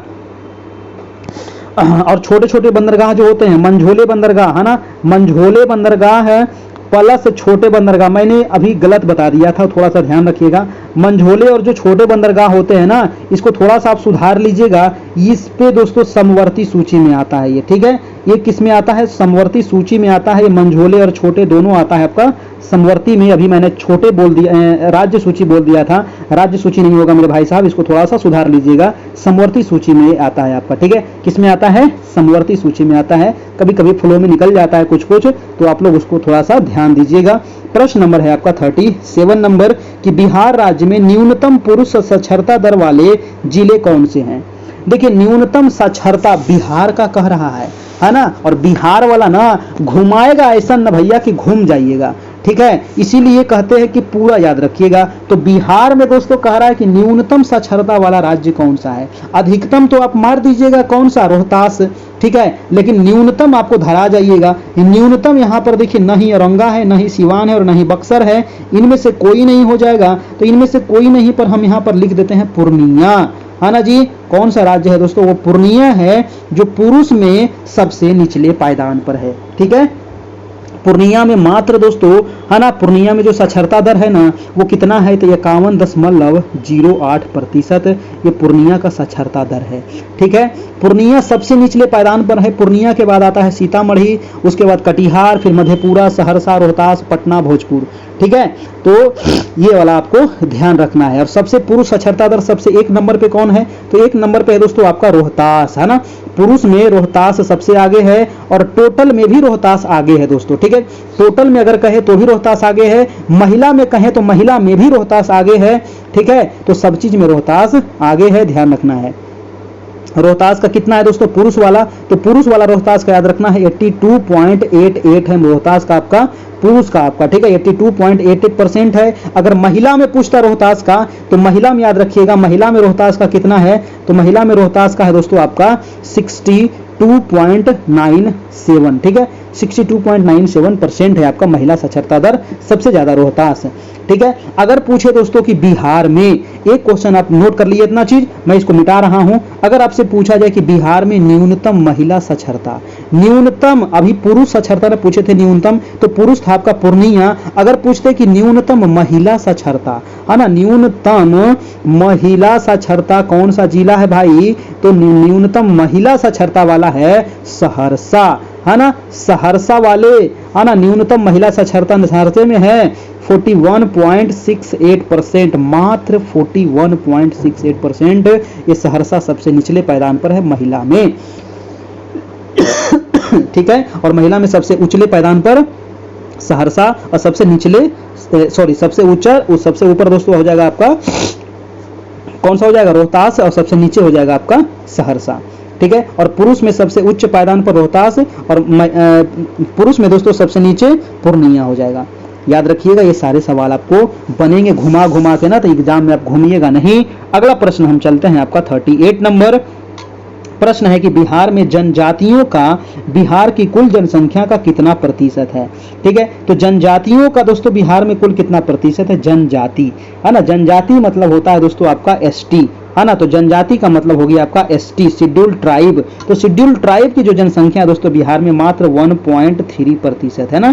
टोटल जनसंख्या का 1.3% जो जनसंख्या है आपका क्या है, शेड्यूल्ड ट्राइब है। बिहार में दोस्तों 33 प्रकार की अनुसूचित जनजाति पाई जाती है। कितने प्रकार की, अगर प्रकार पूछे तो 33, अगर परसेंटेज पूछे तो 1.3, है ना भैया। तो याद रखिएगा 33 जो प्रकार है, ये प्रकार में कौन कौन से प्रकार हैं, कुछ कुछ महत्वपूर्ण याद रखिएगा, जैसे कि असुर जनजाति, बैगा जनजाति, बंजारा हो गया, गोंड हो गया, खोंड हो गया, है ना, मुंडा हो गया, उराव हो गया, संथाल हो गया, थारू हो गया, है ना। तो ये सारी जनजाति हैं। अगर पूछे दोस्तों कि बिहार में सबसे बड़ी जनजाति कौन सी है ना, जिसकी संख्या सबसे ज्यादा है, तो आंसर क्या होगा, सबसे बड़ी जो जनजाति है वो है आपका संथाल। भैया याद रखिएगा, बिहार की सबसे बड़ी जनजाति है संथाल जनजाति, याद रखिएगा, है ना। चलिए जी, चलिए अगला प्रश्न हम चलते हैं। अगला प्रश्न है प्रश्न नंबर आपका 39 नंबर प्रश्न है कि सांप्रदायिक दंगा एवं आतंकवादी हमला से उत्पन्न स्थिति को भी आपदा की श्रेणी में रखा जाता है। संयुक्त राज्य अमेरिका के वर्ल्ड ट्रेड सेंटर पर आतंकी हमला कब हुआ था, भाई बहुत जबरदस्त सवाल है जी, है ना। वर्ल्ड ट्रेड सेंटर, है ना, वर्ल्ड ट्रेड सेंटर कहाँ है भाई साहब, अमेरिका में है। और अमेरिका में दोस्तों वर्ल्ड ट्रेड सेंटर पर जबरदस्त हमला हुआ था, है ना। और ये हमला हुआ था कब, और जब ये हमला हुआ था ना वर्ल्ड ट्रेड सेंटर पर, मैं थोड़ा सा आपको हिंट दे रहा हूँ, इसी वर्ष इसी साल दोस्तों भारत में भी संसद भवन पर हमला हुआ था, है ना। तो भारत में भी संसद भवन पर जो हमला हुआ था ये हुआ था दोस्तों आपका 2001 में, आपको याद होगा। और दोस्तों वर्ल्ड ट्रेड सेंटर जो है इस पर भी जो हमला हुआ था ये 2001 में ही हुआ था। पूरा डेट पूछा जाता है तो 11, है ना, 11/11, ठीक है, 11/9 है ना, सितंबर में हुआ था, तो 11/9 है ना, सितंबर में हुआ था दोस्तों, 11 सितंबर 2001 में हुआ था ये हमला आपका। ठीक है, वर्ल्ड ट्रेड सेंटर पर पूरा जहाजे ले जाके दोस्तों भिड़ा दिया था पूरा दोस्तों, हजार लोगों की उसमें मृत्यु हो गई थी आपका, है ना। तो ये आप ध्यान रखना है, 11 सितंबर 2001 को दोस्तों ये आपका हमला हुआ था आपका। ठीक है, और भारत में जो हमला हुआ था आपका संसद भवन पर, तो संसद भवन पर जो हमला हुआ था ये कब हुआ था, तो 13 दिसंबर को हुआ था 2001 को आपका। ठीक है, 13 दिसंबर 2001 को हुआ था आपको भारत के संसद भवन पर आपको हमला, है ना। और फिर दोस्तों 2008 में भारत में हमला होती है, 2008 में जो हमला होती है ये होती है दोस्तों आपको ताज होटल में, है ना। आपको याद होगा ना, अगर आपको याद है तो मैं आपको बता दूं कि 26 नवंबर की वो घटना, है ना, 26 नवंबर की वो घटना जब दोस्तों ताज होटल पर दोस्तों हमला होता है मुंबई में महानगर पर आपका। ठीक है, चलिए अगला प्रश्न है दोस्तों, और आज का लास्ट सवाल है कि भोपाल गैस त्रासदी किस वर्ष घटना घटी थी। भोपाल गैस त्रासदी, है ना, भोपाल गैस त्रासदी बहुत जबरदस्त सवाल है, और इसका जो आंसर हो जाएगा 1983 में। अभी आपको भागना नहीं है, मैं आपको बहुत सारा चीज आपको भोपाल गैस त्रासदी के बारे में बताऊंगा, क्योंकि भोपाल गैस त्रासदी आपके सिलेबस में है और आपको पूछेगा। तो ये हुआ था दोस्तों कब, तो 3 दिसंबर, है ना, 3 दिसंबर दोस्तों 1984 को ये घटना होती है भोपाल में, है ना। भोपाल गैस में दोस्तों वहां गैस का रिसाव हो जाता है 3 दिसंबर आधी रात को दोस्तों, है ना। और इस त्रासदी में दोस्तों जो यूनियन कार्बाइड जो कारखाना थी, ये कारखाना पूछा जाता है वो कौन सी कारखाना थी, यूनियन कार्बाइड कारखाना थी, और 2 दिसंबर की रात में हुआ था, इसलिए इसको 3 दिसंबर भी बोला जाता है ना, क्योंकि 2 दिसंबर के 12 बजे के बाद हो जाता है 3, तो इसीलिए बोला जाता है 3 दिसंबर को हुआ था आपका। ठीक है ना। तो 3 दिसंबर 2 दिसंबर की रात में दोस्तों हाइड्रोजन साइनाइड तथा अन्य अभिक्रिया उत्पादों सहित 45 टन दोस्तों इसमें मिथाइल आइसोसाइनेट, वो जो गैस रिसाव हुआ था वो आपको याद होना चाहिए, मिथाइल, है ना, मिथाइल आइसोसाइनेट, है ना, मिथाइल आइसोसाइनेट जो गैस थी यही रिसाव हुआ था, और दोस्तों बहुत सारे लोगों की इसमें मृत्यु हो गई थी। ठीक है, इसमें दोस्तों कहा जाता है ना, ऐसे तो 2-3 हजार मतलब सरकारी डाटा था, लाखों लोगों की इसमें जाने चली गई थी आपका। ठीक है ना। चलिए जी, तो ये रहा दोस्तों आज का टेस्ट, कैसा लगा यहाँ पर आपको आंसर दे दिया गया है ना। चलिए, तो ये रहा ज्योग्राफी का मैराथन टेस्ट नंबर 4। अच्छा लगा हो तो एक लाइक भी कर दीजिएगा, और जाते जाते चैनल को सब्सक्राइब भी कर लेना है, और इसका पीडीएफ भी अगर चाहिए तो पीडीएफ भी मिल जाएगा। इसके अलावा जितने भी आपका मैराथन सेशन हो या फिर आपका एनसीईआरटी वाला जितना हम करवाए हैं आपका हिस्ट्री ज्योग्राफी पॉलिटी इकोनॉमिक्स वाला, वो भी आपको सारे दोस्तों आपको इस नंबर पे आपको मिल जाएगा। ठीक है, तो इसमें मात्र 251 चार्ज है, जिसको लेना है ले लीजिए, क्योंकि अब ज़्यादा समय बचा नहीं है। ठीक है, मैं ज़्यादा इसको जोर भी नहीं दूंगा, लेकिन आप अगर पढ़ना चाहते हैं तो पढ़ लीजिए, अगर अभी तक कुछ नहीं ज़्यादा पढ़े हैं तो इतना भी पढ़ लीजिएगा तो आपको काम हो जाएगा। ठीक है, चलिए, तो इस नंबर पर 251 पे करके आप यहाँ से ले सकते हैं। चलिए दोस्तों, तो आज इतना ही रहने देते हैं दोस्तों, और फिर मिलते हैं हम नेक्स्ट क्लास में।